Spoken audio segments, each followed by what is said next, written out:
My name is Michael Mastro. Welcome to my YouTube channel, Vastu Creations. Today we're going to look at the chart for the Godfather of British Blues, John Mayall. If you look to the eastern horizon when he was born, you would see the constellation associated with Scorpio rising at 7 degrees. First, we're going to see how the planets are operating in his chart, and then we'll look at when they're operating during certain events in his life, and then we'll talk about what could have been done to strengthen the chart as he has recently passed away. May he rest in peace. Sun is ruling the house of his career, and it is placed in his first house. So this connects his life purpose with his career, which is to share his life experiences through expressing it through the medium of blues. And he was known as the Godfather of British Blues. Sun is leadership, so he was a leader in the blues modality. Then we have weak placement moon. So moon is sitting in the 6th house. Any planet sitting in the 6th, 8th, or the 12th, the challenging houses, can become weak. And moon is ruling the house of good fortune. So this connects his good fortune to expressing blues. Now, moon is associated with autoimmune diseases. And because it's in the house of health and healing, this can come up at points in his life, this tendency to have autoimmune issues.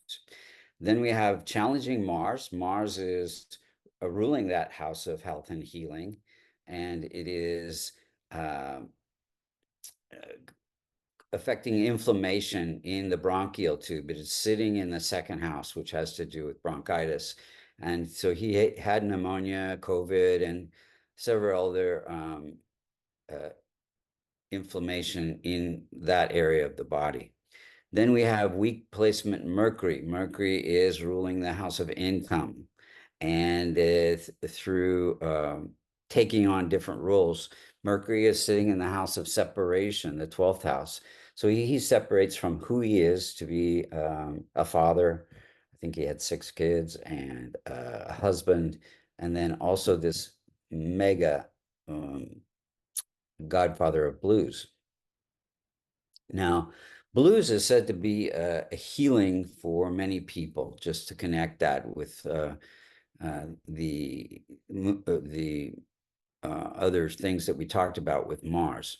Then we have weak dispositor Jupiter. Jupiter is ruling the house of wealth and fame and stability in the marriage. Now, he did have 2 divorces, but his wealth and fame is connected to his ability to influence and heal others through the modality of blues singing. Then we have Venus. It's challenging. It's ruling that 12th house of separation, and it's sitting in the house of success. So again, this ability to take on this role, these different roles in his life, brought success. And it's sitting in the house of healing, in a sense. Venus is healing in a sense. And the 12th house also has to do with addiction, and he did have an alcohol addiction. Then we have Saturn is ruling the house of happiness.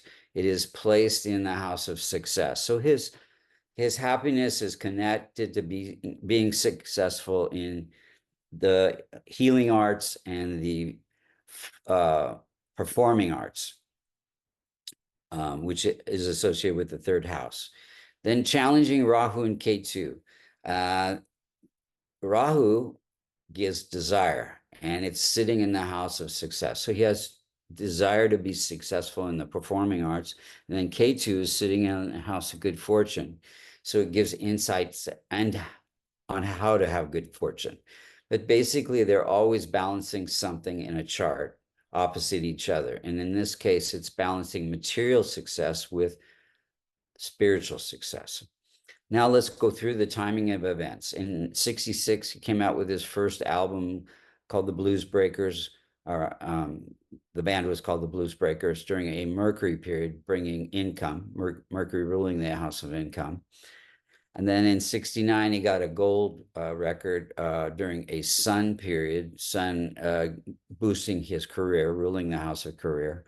In '79, there was a fire that destroyed all his personal possessions in Laurel Canyon during a Mars Rahu period. Mars rules the house of health and healing and fire, theft, and cheating. So it's connected to that fire during that planetary period that he was in. Then in '05, in '82, he got married during a Saturn period, Saturn ruling the house of family, starting a family. And then in '05, he got the OBE award during a Venus period, Venus bringing success here in this situation. 2011, he got divorced during a Mars period. Mars rules the house of divorce and conflict. And in 2018, he got pneumonia, had to cancel his tour during a Venus period. Venus is the house of 12, rules the house of hospitalization. He was hospitalized. 2020, he was hospitalized again during another Venus period where he got COVID. And then he died on July 22nd, 2024. Also the same year he got was inducted to the Hall of Fame. Now, this period was a Saturn-Mars period. So Mars ruling house of illness. If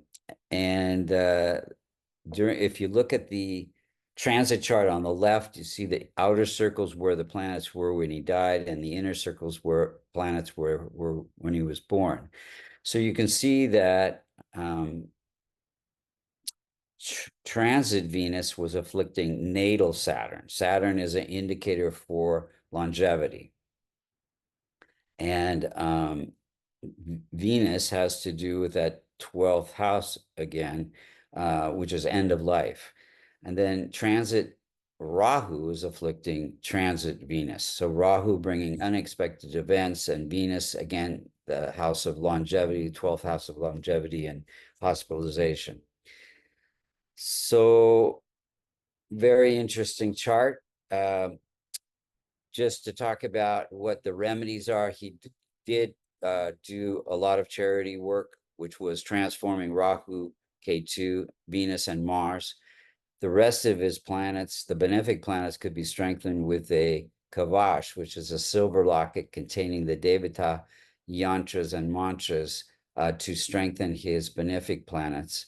If you'd like to get a kavash or a reading or learn Vedic astrology, you can go to www.vastucreations.com. Thank you so much for listening.